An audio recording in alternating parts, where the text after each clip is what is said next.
My name is Anna, and for the last 8 years I've been a data jockey at Innovate Solutions. That's not my official title, but it's what I am. I'm the 32-year-old analyst in the gray cubicle, the one who actually reads the fine print. My life is a quiet, predictable world of spreadsheets, pivot tables, and making sure the numbers add up. I'm not a superstar, I'm not a rock star, I'm just dependable. And I have to be. I'm the sole provider for my younger sister Mia, who's in her first year of a grueling pre-med program. My salary, my benefits, my job. That's not just my career. It's her future. It's the one thing holding our fragile little world together. My boss, Mark Thompson, is the exact opposite. He's all surface. He's a sales bro who somehow got promoted to director, a guy who lives in a cloud of expensive cologne and talks in corporate buzzwords. He doesn't read reports. He just looks at the final number. And his entire career is built on that number, looking good. Last quarter, our numbers were not good. And Mark was desperate. He called me into his big, glass-walled office on a Friday afternoon and asked me to fix it. He wanted me to pull $12 million in sales from the next quarter and plug it into this one, to make his projections for the big board meeting. He wanted me to commit fraud. He thought I was just the quiet, scared data jockey. He thought he could threaten my sister's future to get what he wanted. He thought I'd be too terrified to say no. He was wrong. And he had no idea that our new, quiet ghost of a CEO, a woman nobody had ever really seen, was already watching him, just waiting for him to make a mistake. This one gets really good. If you've ever had a terrible boss, or if you've ever been the one who was overlooked, you're gonna want to see this. Hit that subscribe button, and let me know in the comments, what's the most outrageous, unethical thing a boss has ever asked you to do? The last week of Q3 at Innovate Solutions was a full-blown panic attack, disguised as a regular work week. The air in the office was thick, with a kind of quiet, desperate tension. We had a new CEO, a woman named Elena Evans, who had been headhunted from the tech world. She was a ghost. No one had seen her in person, outside of a single, sterile welcome video. She hadn't done the usual walk the floor, glad handing. She was just a name. An invisible presence. And the word from the 40th floor was that she was a data-first leader, which was corporate speak for she is looking for excuses to fire people, and she was looking for fat to trim. And my boss, Mark Thompson, was the fattest target in the division. He was all flash, no substance. A sales guy to his core, he had schmoozed his way into a director-level position, where he now managed my entire analytics team. He lived and died by his quarterly projections, and for the last 6 months he had been promising our VP, Cynthia, a hockey stick recovery in Q3. He had personally guaranteed it. The problem was, the numbers were a dumpster fire. A massive $12 million deal with a key client had just imploded, a fact Mark had been desperately trying to hide for weeks. But the quarter was closing, and the numbers were due. His hockey stick looked more like a puddle. He was panicking. You could smell it on him, a sharp, acrid scent of flop sweat cutting right through his expensive cologne. He called me into his office at 4 p.m. on Friday. "Anna, my rock star, my numbers guru," he boomed, his smile so wide it looked like it hurt. His glass-walled office looked out over our entire department, a fishbowl of power. "Close the door. Close the door. We need to talk strategy." I sat down, my hands clutching my notepad. I knew this song. A strategy meeting at 4 p.m. on a Friday meant he was about to set a grenade on my desk and run. "So," he said, leaning forward, all fake conspiratorial charm, "we've got a little timing issue. A minor clerical hiccup. It's a real head-scratcher." "The Apex deal?" I asked, my voice flat. "The one that fell through?" His smile twitched. "Fell through? No. It hasn't fallen through. It's just pushed to Q4. A simple delay. But, you and I both know, that deal is closing. It's 100% solid." "Okay," I said slowly. "So the Q3 numbers will reflect that loss. I can run a new projection." "Whoa, hold on," he said, holding up his hands. "Let's not get technical. This is a perception issue, Anna, not a reality issue. The reality is, that's a $12 million deal. The perception, if we post a loss this quarter, Ms. Evans is going to come down here and gut this department. She's looking for redundancies, Anna. She's looking for inefficiencies. You, me, all of us will be on the chopping block." My stomach tightened. He was setting the stage, building the shared panic. "But," he continued, his voice dropping to a low, friendly whisper, "I have a solution. A simple, elegant solution. We've got 2 other massive deals, the ones with Omnicorp and Titan. They're both set to close in the first week of October, first week of Q4. "I know," I said. "I'm tracking them." "Good. So you know they're guaranteed." They're solid gold. So here's the plan. We're just gonna pre-book them. We're going to log them now, as if they closed this week. We plug that $15 million hole. We beat our projection. And Q3 is a massive win. I'm a hero, Cynthia is happy, Ms. Evans sees us as a high-performing team. Then, in Q4, we just backfill it. No harm, no foul. It's just moving the dates around. It's just optics. I just stared at him. He was asking me, the lead analyst, to knowingly, deliberately, falsify our quarterly sales report. He was asking me to commit securities fraud. He was asking me to lie to the board, to our investors, and to the SEC. Mark, I said, my voice coming out as a strained squeak. I cleared my throat. Mark, I can't do that. What do you mean you can't? His smile didn't just fade. It evaporated. I mean, that's not a clerical tweak. That's a material misstatement of our earnings, I said, my voice shaking, but I pushed on. It's illegal. It's fraud. I won't do it. Fraud? He scoffed, the word loud in the small office. Don't be so dramatic, Anna. It's creative accounting. It's proactive scheduling. It's what every successful sales director does to manage their numbers. It's called being a team player. Or, are you not a team player? I thought of Mia, my sister. I thought of the tuition payment I had just sent, the one that had drained my checking account to almost zero. I thought of her health insurance, the one that was tied, inextricably, to my job. My hands were clammy. I'm a team player, Mark, but I can't go to prison for you. I won't. The shift was instantaneous. The buddy boss was gone. The cold, cornered animal was out. He stood up, walked to the window, and stared out at the cubicle farm, his back to me. You know, Anna, he said, his voice a low, dangerous purr. I was just reviewing your sister's insurance benefits this morning. A pre-med program, right? That's a lot of stress. A lot of financial burden. On you. My blood turned to ice. He hadn't just known about my one vulnerability. He had researched it. He turned around, his eyes as dead and flat as a shark's. That health insurance we provide, it's top of the line. Gold-plated, covers everything. It would be a tragedy. A real, genuine tragedy. If your inflexibility and your lack of cultural fit suddenly made your position redundant.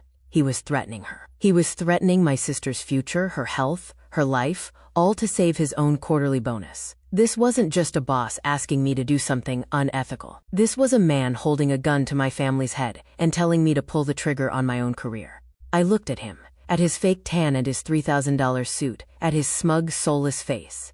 And all my fear, all my panic, it just vanished. It was replaced by a pure, cold, and utterly clarifying rage. I stood up. No, I said. My voice was quiet, but it didn't shake. I won't do it. He blinked, genuinely stunned. He had been so sure I would cave, his face contorted, going from shocked to red to an ugly, splotchy purple. You're refusing? You're refusing a direct order from your director? I'm refusing to commit a felony, I said, my hands now steady. And if you pursue this, if you try to pressure anyone else in this department to do it, I will be forced to file a formal whistleblower report with the SEC and the board of directors. Your choice. I had expected him to back down, to bluster, to threaten, but ultimately, to retreat. I had once again underestimated his arrogance and his desperation. He just laughed. A short, ugly, barking sound. A whistleblower? You? Oh, Anna, you are so naive. You think they'd believe you? A disgruntled, low-level analyst? Over me. Over Cynthia? He shook his head, his smile all teeth. You just don't get how the world works, do you? He leaned back, his confidence restored. You know what? You're right. You are a roadblock. You're not a team player. You are disobedient. And I can't have that kind of negativity in my department. Clean out your desk, Anna. You're done. It was so fast. I stared at him. You're firing me? For refusing to commit a crime? I'm firing you, he corrected, his voice dripping with condescension, for insubordination and for being a poor, quote, cultural fit. Now, get your things. Security will be up in 5 minutes to escort you from the building. I was shattered. I had expected a fight. I had expected a struggle. I had not expected him to just do it. To just fire me, right there, on the spot. I had no recourse. I had no proof. It was just my word against his. I walked back to my desk, my entire body numb. The room was spinning. I had just lost my job. I had just lost my sister's health insurance. I had just lost everything. I could feel the eyes of my coworkers on me, pitying, curious, and terrified, as I started to weakly, pathetically, put my few personal items into a small, brown, cardboard box. My coffee mug. My picture of Mia. A small, potted succulent. Greg walked out of his office and stood, arms crossed, watching me, a smug, triumphant smirk on his face. He had won. He had gotten rid of the problem. Security arrived. 2 large men in uniforms. "Ma'am," one of them said, his voice not unkind, "we have to escort you out." As they walked me, one on each side, past the rows of my silent colleagues, I felt a humiliation so profound it was almost physical. I was a failure. I was ruined. I had done the right thing, and in the real world, the one Greg understood and I apparently didn't, the right thing had just cost me everything. The elevator doors slid shut, and I finally, let the tears fall. I don't remember the train ride home. I just remember standing in my small, 1-bedroom apartment, the cardboard box on my kitchen counter, and just shaking. The silence was deafening. The panic was a physical thing, a cold, heavy weight in my chest. I had just lost my job, my only source of income, my sister's lifeline. I was going to have to call Mia and tell her she might have to drop out of school. I was going to have to tell my mom. God, my mom. I was a failure. My integrity, my truth. What was it worth now? It wasn't worth my sister's future. I sank onto my cheap IKEA couch and just sobbed. A raw, ugly, hopeless kind of grief. I must have fallen asleep, because I woke up in the dark, my neck cramped, my phone clutched in my hand. It was 10 p.m. I had a dozen missed calls from Mia. I couldn't face her, not yet. I spent the rest of the night in a daze, applying for jobs on LinkedIn, jobs I was underqualified for, jobs I was overqualified for, anything. The COBRA payment for our health insurance alone would be more than my rent. I was, in no uncertain terms, completely and totally screwed. My alarm went off at 6 a.m. on Saturday, a cruel, chirping joke. I had nowhere to be. I was just unemployed. I was about to throw the phone across the room when it buzzed with an incoming call. An unknown number, with a Chicago area code. I almost ignored it, figuring it was a recruiter telling me my application had been received. But I answered. "Hello, is this Anna Sanchez?" a woman's voice asked. It was sharp, professional, and radiated an authority that cut right through my grief fog. "Yes," I said, my voice hoarse. "Who is this?" "This is Maria Flores, executive assistant to Ms. Elena Evans. Ms. Evans would like to see you in her office this morning. At 9 a.m., a car is being sent to your address, and will be there in 1 hour." I just sat there. "Ms. Evans, the CEO. The ghost. I'm sorry," I stammered. I don't work at Innovate Solutions anymore. I was fired yesterday." "We are aware of that, Miss Sanchez," the voice replied, not missing a beat. "The car will be there at 8. Please be ready." The line clicked dead. My panic reached a new, stratospheric level. "We are aware of that." Was I being sued? Was Mark that powerful? Was I going to be forced to sign an NDA? Was I going to jail? The hour-long wait for the car was the worst of my life. I put on my one good suit, a simple, black Ann Taylor outfit I hadn't worn in years. I felt like I was dressing for my own funeral. A sleek, black town car was waiting outside my building, just as she'd said. The driver didn't speak. He just opened the door. I felt like I was being taken to a secret, off-site execution. The corporate headquarters on Saturday was a tomb, silent, empty, and intimidating. The driver escorted me to the private elevator, the one that required a special key. The 40th floor. The doors opened not onto a reception area, but directly into the CEO's office. It was breathtaking. It wasn't an office. It was a minimalist cathedral of glass and steel, with a 360-degree view of the city. And there she was.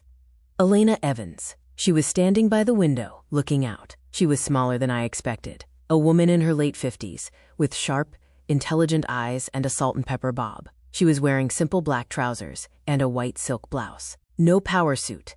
No pretense. "Ms. Sanchez," she said, her voice the same one I'd heard on the welcome video. Calm, measured, powerful. "Thank you for coming in on a weekend. Coffee?"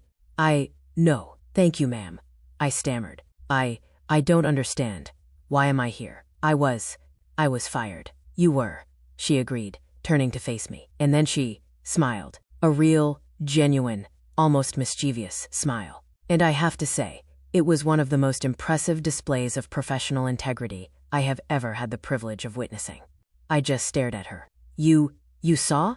Oh yes, she said, gesturing to a small, discreet camera in the corner of Mark's office, visible on a large monitor on her own wall. I saw, and I heard. She tapped a small speaker on her desk. I've been at this company for 3 months, Miss Sanchez, and in that time I've been doing a deep, deep audit, not just of the financials, but of the people. And your boss, Mr. Thompson, he's been on my radar since day one. She walked over to her desk. His numbers, they're too perfect, too smooth. They always land exactly on his quarterly projections. Nobody is that good, or that lucky. They're just a good liar. I knew he was cooking the books. I didn't know how. I was waiting for him to make a mistake. So, she continued, I've had a shadow alert on his dashboard and his internal communications for 6 weeks. I saw the $12 million Apex deal implode. I saw the $15 million in Q4 deals. And I saw him schedule an, quote, emergency strategy meeting in his office with you, his lead analyst, at 4 p.m. on a Friday. She smiled again. It was suspicious. So I did something my IT team would probably have a heart attack over. I activated the live audio feed from his office conference system. I wanted to hear, in his own words, exactly how he planned to fix it. She leaned against her desk. And then, I heard you. I heard him offer you a bribe. I heard him threaten your family. I heard him order you, explicitly, to commit a felony. And then, I heard you tell him to go to hell. I heard you threaten him with the SEC. And then I heard him fire you for insubordination. I was speechless. She had been there. She had heard everything. So, Miss Sanchez, she said, her voice all business now, I have 2 pieces of news for you. First, as of 7 a.m. this morning, Mark Thompson was terminated, for cause, for attempting to falsify SEC-regulated documents and for gross violation of the company's code of conduct. He was escorted from his home by our security team. His role, Director of Sales Operations, is now vacant. She paused, letting that sink in. Second, she said, that role. It's a big one. It needs someone who actually understands the numbers. Someone who isn't afraid to tell the truth, especially when it's hard. Someone who has, what was the word he used? Inflexibility, rigidity. I call it integrity. It needs someone like you, Anna. You're promoting me? I whispered, my knees feeling weak. To his job? I'm promoting you to Director of Divisional Analytics, she said. It's a new role. You won't report to Cynthia. You'll report directly to me. Your first task will be a full, top-to-bottom audit of every department. I want you to find all the other Mark Thompsons. I need someone I can trust. She slid a piece of paper across the desk. It was an offer letter. The salary number on it made my vision blur. It was almost triple what I had been making. And one more thing, she said, sliding a second, smaller envelope across the desk. This, consider it a signing bonus. And an apology, on behalf of this company, for what he put you through. You stood your ground, Anna. You chose your integrity over your mother's health. That is a kind of courage this company has been sorely lacking. And it's a kind of courage I intend to reward. I opened the envelope. Inside was a check. It was for $50,000. I looked at the check. I looked at the offer letter. I looked at this woman, this powerful, data-driven, decent woman, the first boss who had ever truly, truly seen me. The tears I had been holding back finally came, but they weren't tears of grief or humiliation. They were tears of pure, unadulterated, overwhelming relief. When, I said, my voice thick, wiping my eyes. When do I start? Ms. Evans smiled. Monday, 8 a.m., and Anna, welcome to the 40th floor.